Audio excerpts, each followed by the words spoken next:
تو دوستو اس بات پہ ذرا غور کرنی چاہیے کہ فرض کیا ہے اور سنت کیا ہے۔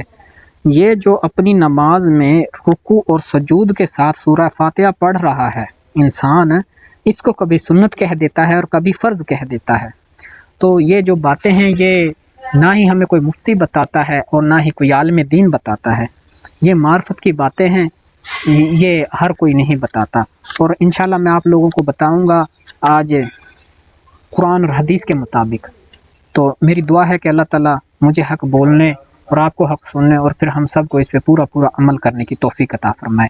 ہمارا جو آج کا موضوع ہے وہ ہے پاک اور پلید۔ اس میں ہماری جو باتیں ہوتی ہیں وہ انسان کی ہستی کے اوپر ہوتی ہیں، یہ معرفت کی باتیں ہیں۔ تو ہم اپنے موضوع کا آغاز کرتے ہیں۔ پاک ہے وہ ذات جس کی پاک کے ساتھ نسبت ہے۔ یہ جو گندگی سامنے نظر آ رہی ہے یہ وہ گندگی نہیں جس کی وجہ سے تو قرب حق سے دور ہے، وہ گندگی تیرے باطن میں ہے جو پانی کے ساتھ صاف نہیں ہوتی بلکہ اللہ تعالیٰ کے ذکر سے دور ہوتی ہے، جیسا کہ حدیث پاک میں آیا ہے۔ ہر ایک چیز کے لیے سیکل ہوتی ہے اور دل کی سیکل اللہ تعالیٰ کا ذکر ہے۔ تو اس دل کی پلیدی کو دیکھ جس کی وجہ سے تیرے دل پر اندھیرا چھایا ہوا ہے۔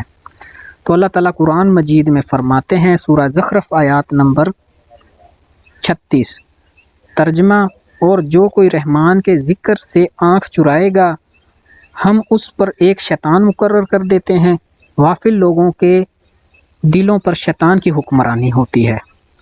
تو جب دل شیطان کے قبضے میں ہے تو یہ تمہیں گمراہی کی طرف مائل کرتا ہے، جس سے باطل خیال اور غلط ارادے پیدا ہوتے رہتے ہیں، جو حسد اور غرور کی گندگی پھیلاتے ہیں، جس سے غیرت کا مادہ ختم ہو جاتا ہے۔ دیکھ جب تو کسی دوست یا رشتہ دار کے پاس ملنے جائے تو نہا دھو کر کپڑے پہن کر جاتا ہے، یہ کہتا ہوا کہ مجھے شرم آتی ہے کہ وہ کیا کہیں گے، ان کے پاس کچھ بھی نہیں ہے۔ یہ کہتے ہوئے شاید وہ اپنے تعلقات، اپنا لین دین ختم نہ کر دیں۔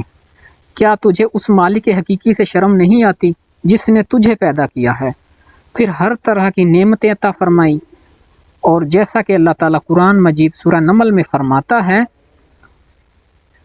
اور اگر اللہ تعالیٰ کی نعمتیں گنو تو انہیں شمار نہ کر سکو گے، بے شک اللہ تعالیٰ بخشنے والا مہربان ہے۔ اور اللہ جانتا ہے کہ جو کچھ تم چھپاتے ہو اور جو ظاہر کرتے ہو، یہ سب عزت نفس کی خاطر کیا جا رہا ہے۔ آپ غور سے دیکھیں تو قرآن پاک میں بار بار دل کی پاکیزگی کا حکم آیا ہے۔ سورہ شورى میں اللہ تعالیٰ فرماتے ہیں، پارہ نمبر 19 آیات نمبر 89 اور 99 ترجمہ: جس دن کے نہ نفع دے مال اور نہ اولاد، مگر جو کوئی لاوے اللہ کے پاس دل سلامت، بس یہ دنیا گزرگاہ ہے اور انسان مسافر ہے جو اپنی اصل کی طرف جا رہا ہے۔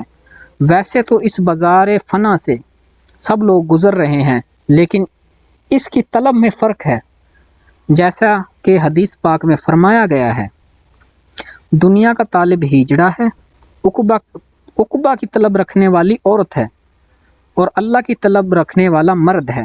بس حدیث پاک سے ثابت ہے کہ طالب دنیا پلید ہے، جیسا حدیث پاک میں آیا ہے، دنیا مردار ہے اور اس کے طالب کتے ہیں، اور طالب عقبہ بھی دور ہیں اللہ تعالیٰ کے قرب سے، اور طالب اللہ پاک ہے، اور طالب عقبہ بھی دور ہیں اللہ تعالیٰ کے قرب سے اور طالب اللہ پاک ہے۔ بس اللہ کی طرف جانے والا پاک ہے اور پلید کی طرف جانے والا پلید ہے۔ تو اے انسان ذرا غور سے دیکھ کہ فرض کیا ہے اور سنت کیا ہے۔ یہ جو اپنی نماز میں رکوع اور سجود کے ساتھ سورہ فاتحہ پڑھ رہا ہے، اس کو کبھی سنت کہہ دیتا ہے اور کبھی فرض کہہ دیتا ہے۔ تو دوستو میری بات کو اگر آپ لوگوں کی سمجھ نہ آئی ہو، میری بات کی آپ لوگوں کو سمجھ نہ آئی ہو تو میری ویڈیو کو دوبارہ دیکھیں، تو انشاءاللہ آپ لوگوں کو ضرور سمجھ آئے گی اور قرب حق نصیب ہوگا۔ تو اپنا اور اپنے گرد و نواح کے لوگوں کا خیال رکھیے گا، خوش رہیں، خوشیاں بانٹیں، ملیں گے ایک نئی ویڈیو میں، تب تک کے لیے فی امان اللہ، اللہ حافظ۔